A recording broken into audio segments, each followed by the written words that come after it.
दिव्या तौर जी, आपका स्वागत है स्टार व्यूज के इस विशेष कार्यक्रम में। धन्यवाद सर। हम बात करने जा रहे हैं आपसे साइबर क्राइम और सिक्योरिटी पे सरकार द्वारा किए गए पहल के बारे में।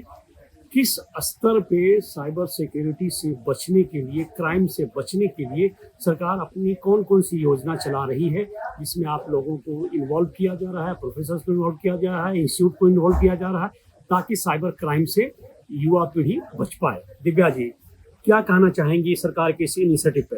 तो सरकार का ना सर बहुत अच्छा इनिशिएटिव है। मुझे लगता है कि इसकी स्टार्टिंग होनी चाहिए, क्योंकि हमारी ज़िंदगी में कोरोना के आने के बाद कोई भी ओरिएंटेशन नहीं हुआ कि अगर हमारे पास ओटीपी आ रहा है तो ओटीपी का मतलब क्या है। तो इस चीज़ के लिए ना हम प्राइमरी स्कूल से, यानी कि बच्चे को ना, जब बच्चा थोड़ा सा समझने लगे और उसके हाथ में मोबाइल है तो उसका मतलब उसको पता होना चाहिए कि इसके अंदर क्या क्या बुराइयां हैं और किस तरीके से आपको बुराइयों से बचना चाहिए। तो साइबर क्राइम की पहल वहाँ से होनी चाहिए। इसलिए सरकार शुरू कर रही है वो प्रोग्राम, जिसे कहते हैं ना ओरिएंटेशन और प्राइमरी लेवल पे, कि शिक्षकों को शिक्षित कर रही है, साथ में इस तरीके के प्रोग्राम कर रही है कि जहाँ पे लोग बताएं कि ये नए नए तरीके के क्राइम किस तरीके से, क्योंकि हर एक टाइम ना क्राइम अब चेंज होता जा रहा है। जो क्राइम 2 साल पहले था, आई थिंक उसकी परिभाषा बिल्कुल चेंज हो चुकी है। तो एआई के आने के बाद ना क्राइम का स्तर भी बढ़ गया है और क्राइम का तरीका भी बढ़ गया है। तो ये इसलिए बहुत ज़रूरी हो गया कि हम प्राइमरी लेवल पे बच्चों को पढ़ाएं। और गवर्नमेंट का जो इनिशिएटिव है, मुझे लग रहा है बहुत अच्छा है कि वो छोटी छोटी चीज़ें की प्रोग्राम बना रही है। जैसे साक्षरता अभियान चला था, उसी तरीके से अब साइबर सिक्योरिटी के लिए वो कर रही है इस काम को। दिव्या जी, साइबर सिक्योरिटी का अध्ययन अगर प्राइमरी लेवल से शुरू किया जाता है, जहाँ पे बच्चों को शिक्षित किया जाएगा कि आखिर ये क्राइम किस तरीके से अपने झांसे में लोगों को लेता है, तब बच्चे इस बात को समझ पाएंगे। इसके अलावा जरूरी ये है कि बच्चों के अलावा जो युवा पीढ़ी है, युवा पीढ़ी का मतलब युवाओं से है, बुजुर्गों से है, जो साइबर ठगी के शिकार हो जाते हैं, जिनसे किसी तरीके से ओटीपी मांग लिया जाता है और उनके बैंक अकाउंट खाली कर दिए जाते हैं या और तरह के प्रॉब्लम में उनको फंसा दिया जाता है। उनके प्रति क्या होनी चाहिए, उनको किस तरह से शिक्षित करना चाहिए, उनको सरकार किस तरीके से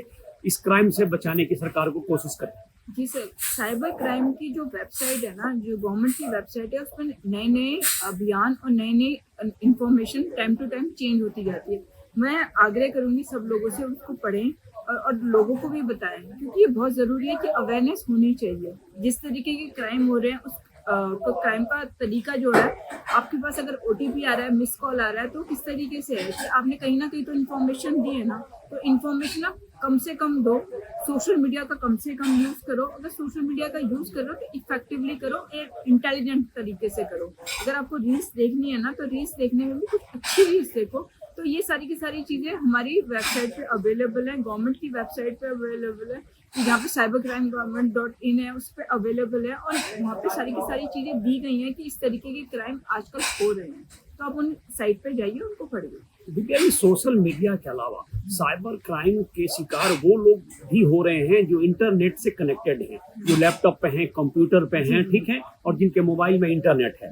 वो लोग भी साइबर सिक्योरिटी के क्राइम से बच नहीं पा रहे हैं। मसलन दिन भर में 10 ऐसे फोन आते हैं कि हम एमटीएनएल से बोल रहे हैं जी, इनकम टैक्स से बोल रहे हैं जी, हम फलाने जगह से बोल रहे हैं, आपके खिलाफ ये एक इंक्वायरी पेंडिंग है। इस तरह के फोन आज सबके फोन पे आ रहा है। तो इस सब चीजों से किस तरीके से इंसान बचे?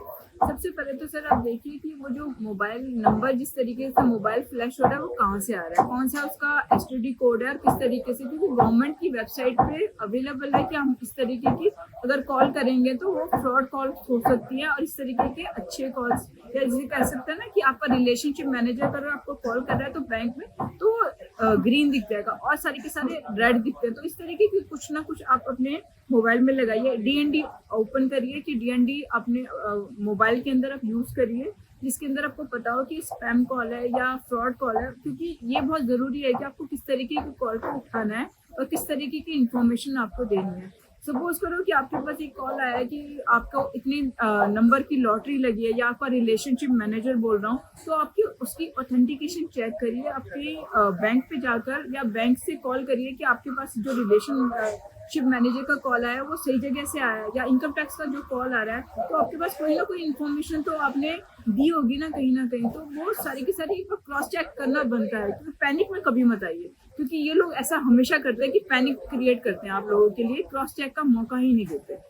किस तरीके से और साइबर क्राइम के ठगी से बचा जाए, एक अहम मुद्दा है। मसलन आपने अमेज़न से कोई वस्तु की खरीदारी की, आपके पास ओटीपी आएगा, उसका प्रतिनिधि आपसे पूछेगा कि साहब ओटीपी दीजिए या न दीजिए, ठीक है। ये एक प्रक्रिया की चीजें हैं, लेकिन इस तरह की जालसाजियां होती हैं कि भाई हम फलाने जगह से बोल रहे हैं, ओटीपी बताइए। अब इसमें इंसान ओटीपी दे के फंस जाता है, तो यहाँ पे सावधानी क्या बरतनी चाहिए? तो सावधानी सर, सबसे पहले तो आपको देखना चाहिए कि अमेजोन से कॉल ही आ रहा है, क्योंकि अमेजोन पे वो पूरा का पूरा आपको एक नोटिफिकेशन देता है कि अमेजोन की वेबसाइट से ही आएगा। तो आपको जिस पर्टिकुलर वेबसाइट या जहाँ से भी आप शॉपिंग कर रहे हैं वहाँ से आपको ओटीपी दिख जाएगा, और वो दिखाते हैं कि अगर कोई फ्रॉड कॉल आए तो आप उठाना नहीं, हमारा रिलेशनशिप मैनेजर या हमारा जो डिलीवरी पार्टनर है आपको इस टाइम पे कॉल करेगा, वो पूरा का पूरा मैसेज आता है।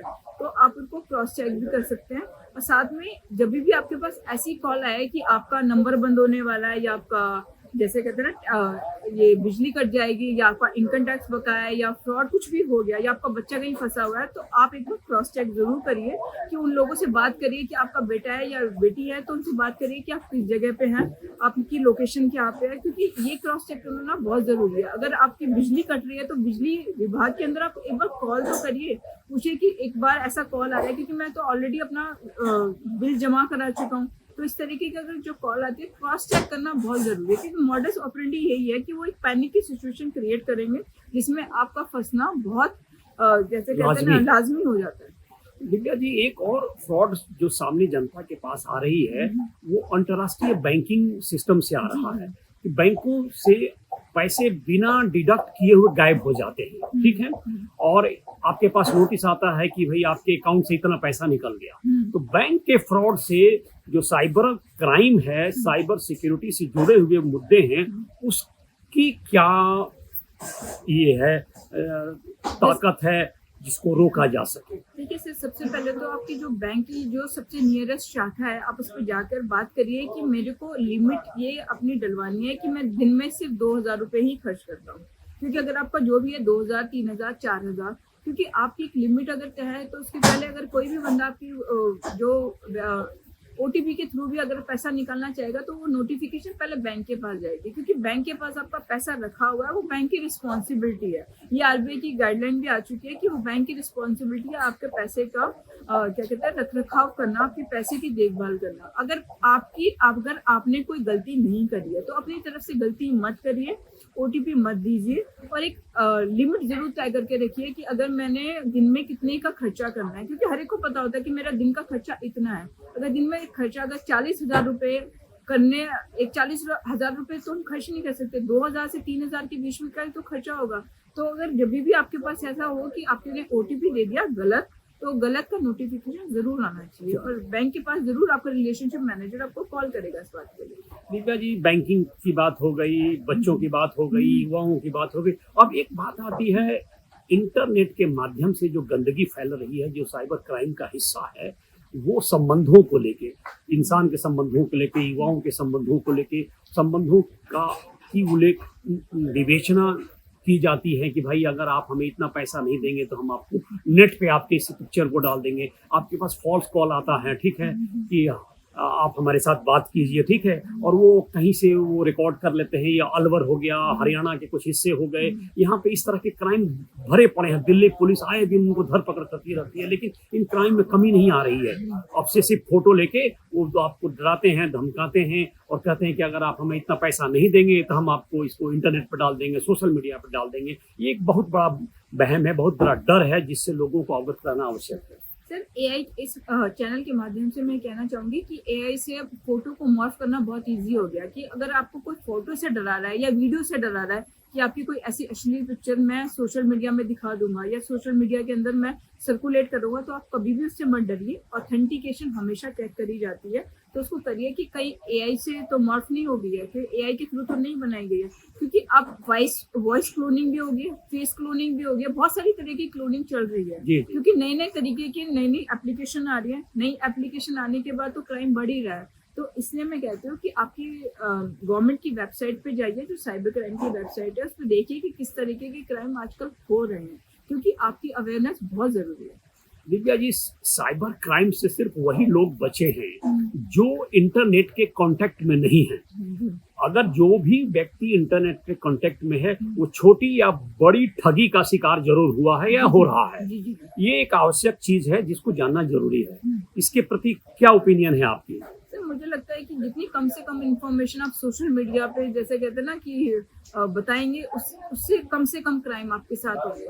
कम से कम चीजें आप लोगों को बताइए, अपनी कम से कम इंफॉर्मेशन शेयर करिए, अपनी दिनचर्या कभी ना बताइए, अपने बच्चों की फोटोग्राफ कभी वेबसाइट पे मत डालिए, अपना रिलेशनशिप स्टेटस भी मत डालिए। मैं ये कहती हूँ, आप कहाँ जा रहे हैं, कब जा रहे हैं, किस टाइम से निकल रहे हैं, कौन से हॉलीडे पैकेज के लिए जा रहे हैं, कौन से हॉलीडे चीजें आप कर रहे हैं, तो आप 2-3 दिन बाद डालिए। पर जब आप जा रहे हैं तो आप कभी भी मत बताइए, क्योंकि उसके लिए, क्राइम के लिए, आप जो भी नेगेटिव तरीके के लोग हैं, आप उनको इंडिकेशन इनवाइट कर सकते हैं या इंडिकेशन दे सकते हैं कि आपका घर 3 दिन के लिए खाली है, आप इस जगह पे जा रहे हैं अपने परिवार के साथ, इस गाड़ी से जा रहे हैं और इस जगह पे ना आप इस तरीके से अवेलेबल होंगे। तो आप कृपा करके ना कम से कम इंफॉर्मेशन सोशल मीडिया पे डालिए, क्योंकि जो ये लाइक का सिस्टम है ना, रील्स लाइक और लोग हमें लाइक कर रहे हैं, क्योंकि आपको समझना होगा जितने भी आपके फ्रेंड्स हैं सोशल मीडिया पे वो वर्चुअल है, रियल में कोई आपका फ्रेंड नहीं है। और इसमें बहुत सारे लोग ऐसे हैं जो आपकी गतिविधियों पे वॉच रख रहे हैं और आपकी गतिविधियों से फायदा उठाने के लिए बैठे हो। दिव्या जी, एक और बात बताएं, जिस तरीके से एक टीवी सीरीज शुरू हुआ था जामतारा, और जामतारा में जिस तरीके से मास फ्रॉड दिखाया जा रहा था, वो हकीकत भी है। जी बिल्कुल। झारखंड के कुछ इलाकों में और बिहार के कुछ डिस्ट्रिक्ट्स में तो उस तरह के क्राइम भी हो रहे हैं जिनसे बचना आवश्यक है। तो उसके लिए क्या सुझाव देंगे आप? सर, सबसे पहले तो मैं यही कहूँगी कि अवेयरनेस बहुत ज़रूरी है, क्योंकि अगर आप, जैसे वहाँ पे ना, वो तो अनपढ़ थे, जब मैं कहती हूँ ना कि वो इतने हाई टेक भी नहीं थे जिनको कोडिंग आती हो, अनपढ़ थे, बस उनको अच्छी इंग्लिश बोलनी आती थी और उन्होंने इतना बड़ा क्राइम करा। उसको मैं कहती हूँ ना, जामतारा को उन्होंने कुटीर उद्योग बना लिया।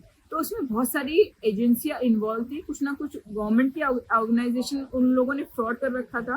पर रीज़न ये था कि सबका जो नेक्सस बन के आया है ना, उसमें ये बना कि जितने भी हम लोग हुए ना, जितने भी लोग उसके अंदर इन्वॉल्व हुए, वो सबके सब कहीं ना कहीं उससे प्रभावित हुए।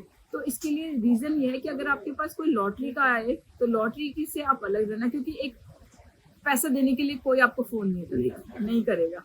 अगर डिस्काउंट कूपन आए तो डिस्काउंट कूपन पे ध्यान रखिए कि डिस्काउंट कूपन के लिए, क्योंकि जहाँ भी लालच होता है ना, वहाँ कहीं ना कहीं जब ग्रीड आएगी तो वहीं पे कहीं ना कहीं फ्रॉड होगा। तो आप तो आप ध्यान रखिए इन चीजों का कि आप किस तरीके के ट्रैप में फंस रहे हैं। लालच बढ़ी, ठगी बढ़ी। यस, बुरी बला है। ठीक है दिव्या जी, आप स्टार व्यूज के चैनल पे आपने बात की, स्टार व्यूज से आपने बात की, आपका हार्दिक अभिनंदन। इसके बाद फिर हम आपसे बात करेंगे दूसरे सीरीज में। ये सीरीज चलता रहेगा, क्राइम पे, साइबर क्राइम पे बातें हमारी होती रहेंगी।